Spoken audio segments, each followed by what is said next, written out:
ജഡ്ജിയാണെന്ന് തെറ്റിദ്ധരിപ്പിച്ച് വീട്ടമ്മയിൽ നിന്ന് ലക്ഷങ്ങൾ തട്ടിയെടുത്ത കേസിൽ അറസ്റ്റിലായ പ്രതികൾ വേറെയും തട്ടിപ്പ് നടത്തിയെന്ന് പരാതികൾ.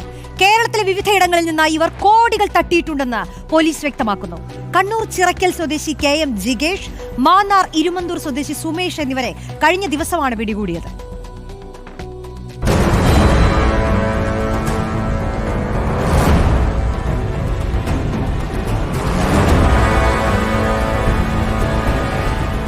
ജഡ്ജി ചമഞ്ഞ് വീട്ടമ്മയിൽ നിന്ന് 6 ലക്ഷം രൂപ തട്ടിയെടുത്ത കേസിൽ തിരുവനന്തപുരം വെഞ്ഞാറമൂട് പോലീസ് അറസ്റ്റ് ചെയ്ത പ്രതികൾക്കെതിരെ സംസ്ഥാന വ്യാപക പരാതി പ്രളയം. തിരുവനന്തപുരം സ്വദേശിനിയുടെ പരാതിയിൽ കണ്ണൂർ ചിറക്കൽ കവിതാലയത്തിൽ ജിഗേഷ് KM, മാന്നാർ ഇരുമന്തൂർ അച്ചത്തറ വടക്കേതിൽ വീട്ടിൽ സുമേഷിനെയുമാണ് വെഞ്ഞാറമൂട് പോലീസ് ആലപ്പുഴയിൽ നിന്നും കഴിഞ്ഞ ദിവസം പിടികൂടിയത്. പ്രതികളിൽ നിന്നും ആഡംബര കാറുകൾ, യൂണിയൻ പബ്ലിക് സർവീസ് കമ്മീഷനിലടക്കം വിവിധ സ്ഥാപനങ്ങളിലേക്ക് ജോലി വാഗ്ദാനം ചെയ്തുകൊണ്ടുള്ള നിയമന ഉത്തരവുകൾ, വ്യാജരേഖകൾ, പ്രിന്ററുകൾ, ഫോണുകൾ, പണം എന്നിവ പോലീസ് കണ്ടെത്തിയിരുന്നു.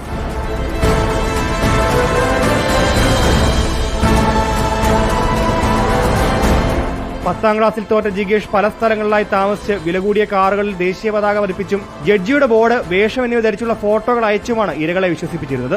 പ്രതികളിൽ നിന്ന് പിടിച്ചെടുത്ത പണം ദേവസ്വം ബോർഡിൽ വ്യാജ നിയമന ഉത്തരവ് നൽകി തട്ടിയെടുത്തതാണെന്ന് കണ്ടെത്തി. പ്രതികൾക്കെതിരെ 2014 കണ്ണൂരിലും 18 പെരുമ്പാവൂരിലും വയനാട്, ആലപ്പുഴ എന്നിവിടങ്ങളിലും സമാന കേസുകളുണ്ട്. പ്രതികൾ അറസ്റ്റിലായ വാർത്തയ്ക്ക് പിന്നാലെ നിരവധി പേരാണ് സംസ്ഥാനത്തെ വിവിധ പോലീസ് സ്റ്റേഷനുകളിൽ പ്രതികൾക്കെതിരെ പരാതിയുമായി എത്തിയിരിക്കുന്നത്.